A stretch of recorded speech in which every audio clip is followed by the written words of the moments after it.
Hello, good morning everyone. I hope you all are good and we energetic. So today we start next topics of chapter 3, current electricity. Topic Joule's law of heating. Why electric current? किसी conducting wire में जब हम कोई current flow करते हैं तो conducting wire में एक हीटिंग इफेक्ट प्रोड्यूस होता है, हीटिंग इफेक्ट डेवलप होता है। इस चीज को जूल्स ने एक्सप्लेन किया। According two joule found that when current is passed through a conductor the heat produce across it is number 1 directly proportional square of current flowing the conductor. So H is directly proportional I square. Number 2 is directly proportional to the resistance of the conductor. So H is directly proportional R. Number 3 is directly proportional time flowing the current in this conductor. So H is directly proportional T. Equation 3rd. From equations first, second and third, इन तीनों equation को combined किया तो H is directly proportional I square RT. Here H produce heat of the conductor, I flowing current, R resistance of the conductor, and T time for which the current is passed. Heating effect is desirable in devices like as electric heater, electric iron, electric bulb and electric fuse. Next topic, electric energy. The total work done by the source of EMF in maintaining the electric current in the circuit of a given time is called electric energy consumed in the circuit. यानी यहां कह रहे हैं कि किसी electric wire में, electric conductor में current को फ्लो बनाए रखने के लिए जो वर्क डन होगा is called electric energy consumed in the circuit. It's denoted by capital E और unit is joule. Energy, electric energy is a scalar quantity. So electric energy E is equals to work done is equals to power into time. Here electric power P is equals to VI. So electric energy E is equals to VIT. According to Ohm's law, V is equals to IR. So E is equals to I square RT. अब अगर हम यहां पर it's here unit of electric energy is joule but E is equals to I square RT divided by J. Unit is kilocalorie. Here J is equals to 4.18 joule per kilocalorie. Or we know that potential difference V is equals to W upon Q. So work done W is equals to V into Q. Electric charge Q is equals to IT. So W is equals to VIT. According to Ohm's law, V is equals to IR. So W is equals to I square RT. Unit of electric energy is joule or other unit of electric energy is kilowatt hour. 1 kilowatt hour is equals to 3.6 into 10 की power 6 joule. और electron volt, 1 electron volt is equal to 1.6 into 10 की power -19 joule. Next topic electric power. the rate of doing electric work is called electric power. यानी electric work का जो rate है is called electric power, और the rate at which the electric energy is converted into heat, यानी electric energy जो heat में convert होती है उसका rate is known as electric power. It is a scalar quantity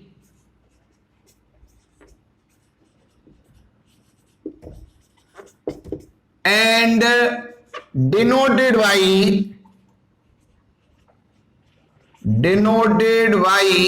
P. So electric power P is equals to electric work upon time. Electric work W is equals to VIT. So P is equals to VIT divided by T. T से T cancel out. So electric power P is equals to V into I. Y using Ohm's law. V is equals to IR. So power P is equals to I square R. And I is equals to V upon R.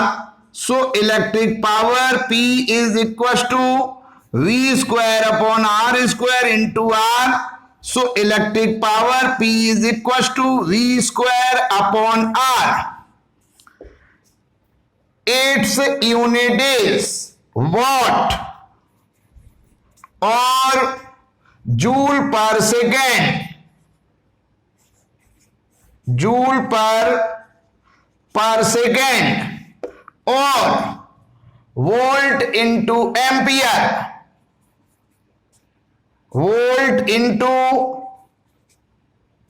Ampere और ampere square into ohm और volt square पर ओम। 1 watt when 1 joule work in 1 second, when 1 joule work in 1 second, यानी अगर 1 second में work 1 joule work complete होता है, then electric power is equal to 1 watt. So 1 watt is equal to 1 joule divided by 1 second. Other unit of electric power, 1 kilowatt is equals to 10 की power 3 watt. 1 megawatt is equals to 10 की power 6 watt. और 1 horse power is equals to 746 watt. Fuse. It is a safety device used in electrical circuit. Fuse जो है एक safety device है electrical circuit का. It is made of pure tin और alloy of copper and tin. यानी ये जो fuse wire है या तो ये प्योर टिन और alloy of copper and tin का होता है. The characteristics of fuse are high resistivity and low melting point. Fuse wire की रेजिस्टिविटी हायर होती है और मेल्टिंग पॉइंट लो होता है. When high current flow through a circuit, जब किसी सर्किट में हाई करंट फ्लो हो, the fuse wire melt and causes a break in the circuit. यानी जब किसी सर्किट में हाई करंट फ्लो हो जाए किसी पर्टिकुलर टाइम इंटरवल पर, तो वो सर्किट ब्रेक हो जाएगा, फ्यूज वायर मेल्ट हो जाएगा. Some questions related to electric energy और electric power. Question number 1. If 0.18 ampere of current is drawn by an electric bulb when it is connected to a source of 120 volt, find the power of bulb. यानी यहां पर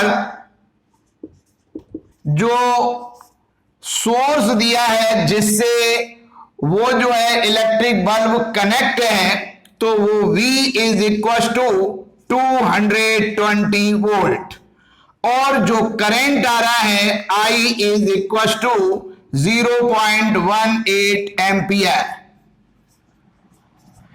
Then find the electric power of the electric bulb. So P is equal to V into I. So electric power P is equal to 220 into 0.18.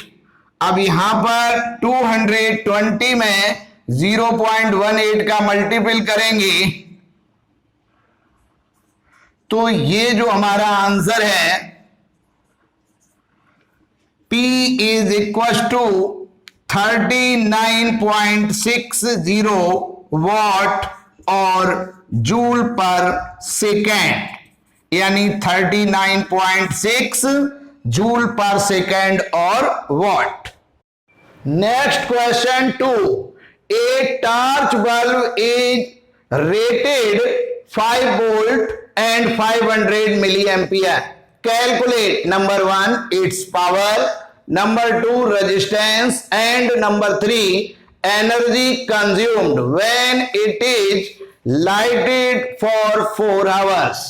Solution, तो यहां पर जो voltage है वो 5 volt given है।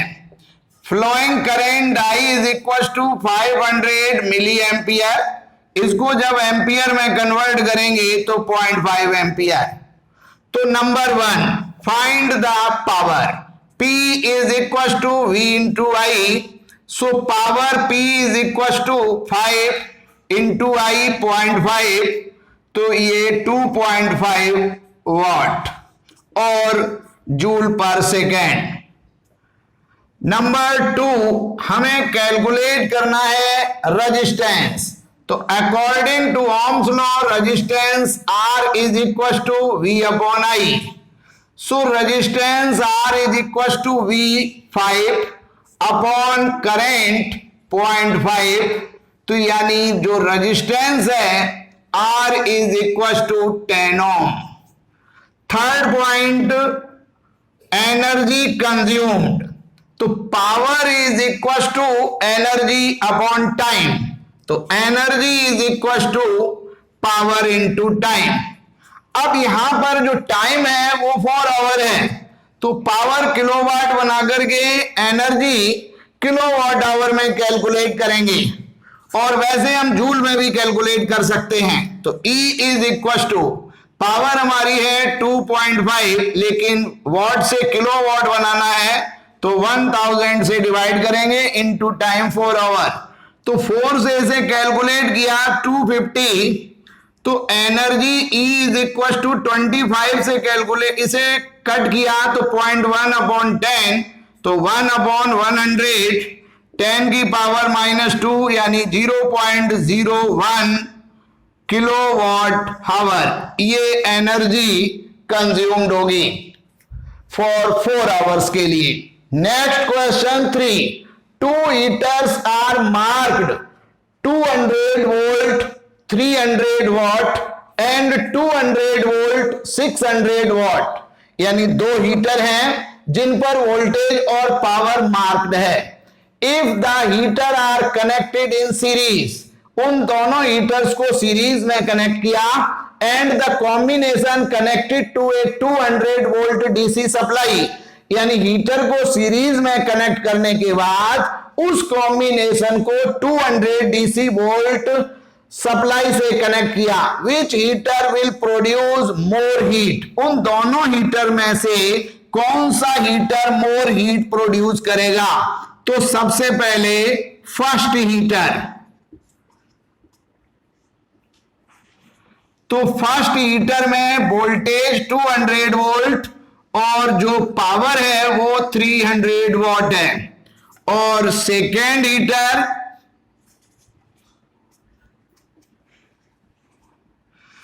200 वोल्ट और 600 वॉट है। तो अब सबसे पहले दोनों हीटर का हम रेजिस्टेंस फाइंड आउट करेंगे। तो फर्स्ट हीटर के लिए resistance R1 is equal to V1 square divided by power P1। So resistance R1 is equal to V1 यानी 200 का square, 200 into 200 divided by power यानी 300। जीरो कैंसिल, तो जो रेजिस्टेंस फर्स्ट हीटर का R1 is equal to 400 upon 3 ohm. अब second heater का जो रेजिस्टेंस है R2, V2 square divided by power P2।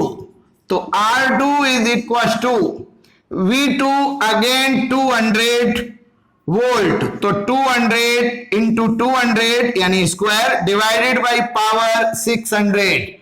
तो 200 से ये 3 टाइम्स कैंसिल, तो resistance R2 is equal to 200 upon यहां पर 600 था, तो 200 डिवाइडेड बाई 3 ओम। ये हमारे दोनों हीटर के रेजिस्टेंस आ गए। अब ये दोनों हीटर कनेक्ट इन सीरीज, तो यहां पर हम लिखेंगे if heaters are connected in series, then resultant resistance R is equal to R1 plus R2। तो resistance R is equal to R1 400/3 plus 200/3। तो resistance R is equal to 600/3, तो 3 यानी 200 ओम इसका जो है हीटर का कंबाइंड जो है वो रेजिस्टेंस हो गया। अब फ्लोइंग करंट, तो I is equal to V upon resultant resistance. तो I इज इक्वल टू, जो ये कॉम्बिनेशन है वो 200 वोल्ट डीसी सप्लाई से है, यानी 200 डिवाइडेड बाई रेजिस्टेंस भी 200, तो जो फ्लोइंग करंट है I is equal to 1 ampere. अब हीट कैलकुलेट करनी है कि किसमें मोर हीट प्रोड्यूस होगी। तो for first heater heat produce in 1 second, यानी H1 is equal to I square R1T। अब T जो है वो 1 सेकेंड, दोनों हीटर के लिए 1 सेकेंड के लिए हमें कैलकुलेट करना है। तो H1 is equal to I की वैल्यू 1, R1 तो जो पहला हीटर है उसका resistance 400 divided by 3 into time 1। तो जो हमारा टाइम वो हीट प्रोड्यूस होगी फर्स्ट में वो 400 डिवाइडेड बाई 3, ठीक है ना। अब यहां पर ये जो हीट है वो जूल में होगी। वैसे हीट की यूनिट कैलोरी, किलो कैलोरी भी होती है।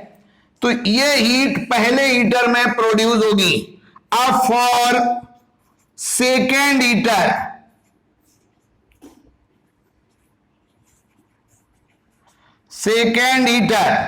तो H2 is equal to I square R2T। तो again T is equal to 1 second और करंट 1 एम्पियर इंटू R2। तो R2 की वैल्यू है 200/3 इंटू 1। तो जो हमारा सेकेंड हीटर में हीट प्रोड्यूस होगी वो होगी 200/3 जूल। तो अब हमारे जो दो हीटर हैं उनमें जो हीट प्रोड्यूस है वो हमने कैलकुलेट कर ली। अब हम ये समझ पा रहे हैं कि जो पहला हीटर है उसमें हीट ग्रेटर है, यानी फर्स्ट हीटर जो है उसमें मोर हीट प्रोड्यूस होगी कंपैरिजन टू सेकेंड हीटर।